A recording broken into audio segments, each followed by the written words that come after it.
The ironing board is located just by the side of the fridge. It's a standard ironing board. You open it the usual way. To find the iron, it's just located underneath the sink.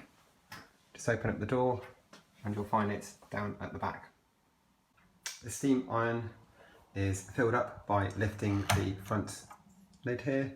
You just fill up into here with tap water, and then you'll find that the water level will rise up and there's a max line just here. Make sure that that's clipped down before you use it, and to use it you just plug it in. Now you'll find that the top buttons, you have a water spray here and a button here for extra steam.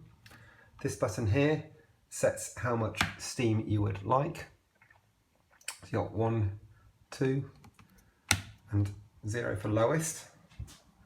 The dial underneath here, you change this depending on how much heat you wish and whether you're using silk, nylon, wool, cotton, etc.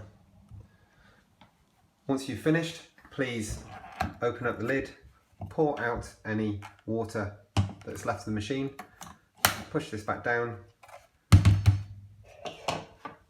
roll up the cord around the base, and then please put it back underneath the sink for next use. Thank you.